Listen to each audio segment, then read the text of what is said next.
I love that graphic. All right, welcome back. Your questions, your money on the Fox Business Network. I'm Tracy Burns along with Dagan McDowell. It's time. We don't just love the graphic. We love the segment. The pitch where a budding entrepreneur gets to pitch his or her business idea to a venture capitalist. Our in-house VC today is Don Rainey of GrowTech Ventures, and on the phone is Christopher Lasich, who is joining us on the horn from Youngstown, Ohio. Christopher, go ahead, pitch away. Okay, the business concept is called Life Issues, and it would basically operate in the virtual world via the internet, possibly by direct mail, and also anywhere people congregate, such as malls, airports, fairs, city places in a city. It basically would allow the consumer to identify their life issues to either to the company, either via an electronic questionnaire or via personal interview. In turn, my company would then try to connect them. Hopefully our revenue model would be through finder's fees or some other percentage basis, connect them to companies such as an Ameriprise, a law firm, possibly, Fox even. Anywhere we can get the message out, get the word together, make connections. And the concept basically was born because as an attorney, I realized that a lot of people really don't know about their life issues. They may hear the concept of retirement or saving for college, but they really don't connect the dots. We may have a literal population, but not necessarily a sophisticated or educated one. That doesn't mean we can't be.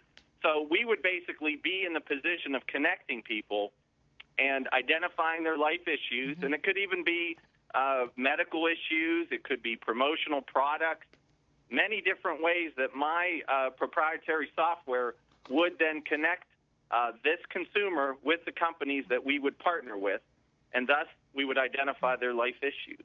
Don?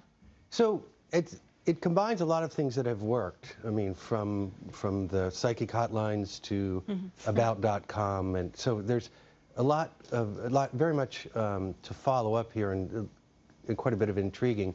What's the typical problem, and what do you think the magnitude of it is economically to the buyer? Well, what practicing family law primarily in Ohio and Pennsylvania, I basically would interview people who are my clients or potential clients, and you basically hear their life story from A to Z, including a lot of things dealing with finances. And so people would say to me, well, yeah, we've saved for college. Well, how old's your child? Well, 16.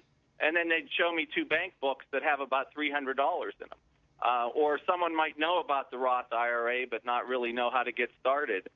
Maybe they don't even have a concept that there's a show out here called Fox Business.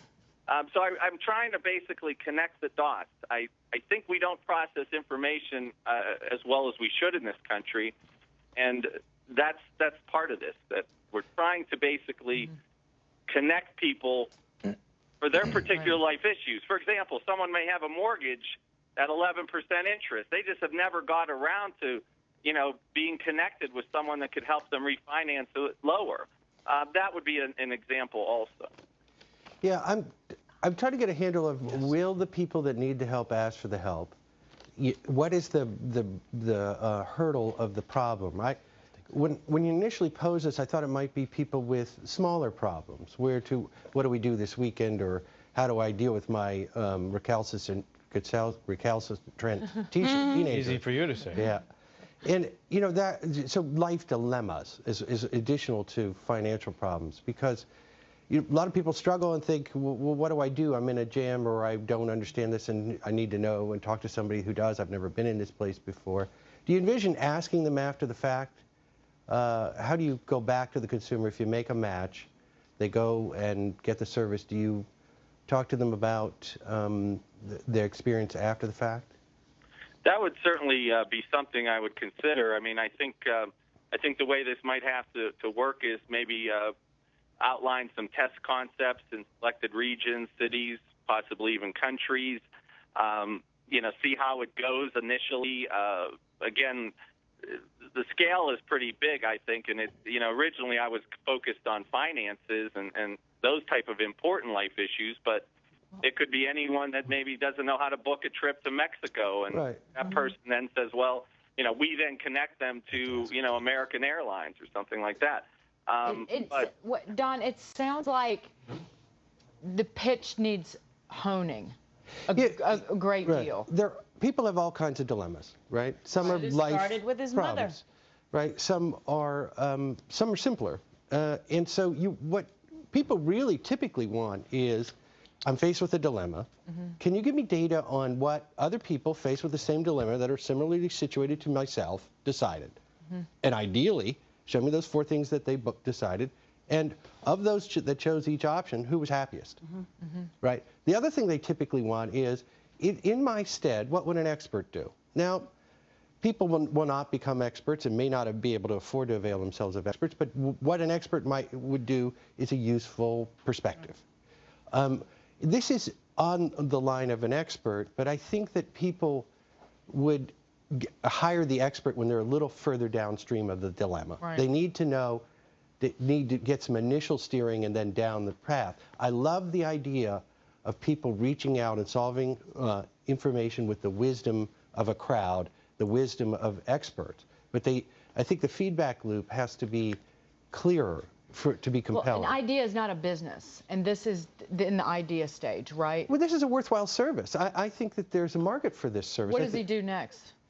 I think he hones in on the people specifically whose problems he wants to answer, and to the best that he can, identify the spectrum of problems. But I think you were asking do it in Youngstown? Can he just do this in do it Youngstown anywhere. and print the model? That's an important point, because people who get an idea like that, I'd be very careful about mortgaging the house and say, okay, I'm going to go with this, because I'll tell you 2 practical realities with the venture capital world, and for an entrepreneur such as your caller. If he's thinking of it from Youngstown, I guarantee you there's 100 other people considering something around the same problem, probably out in Silicon Valley. So number 1, he probably wants to get a prototype built to test it a little bit. But number 2, at the end of the day, if he's going to build out a technology company, he's going to have to be, and it's an application-based business, he's going to have to be out in Silicon Valley. On that note, Mint.com, for example, we've had Aaron Patzer on a couple of times. They essentially do this with finances. The service is free. I mean, I think we've all used it. You put your information in, and it literally, the technology looks at your situation and says, hey, you paying too much for your mortgage. They get money from the bank or the lender that would maybe give you a cheaper mortgage. But again, that's already out there, and that kind of touches on what Earl's talking about. Don? Yeah.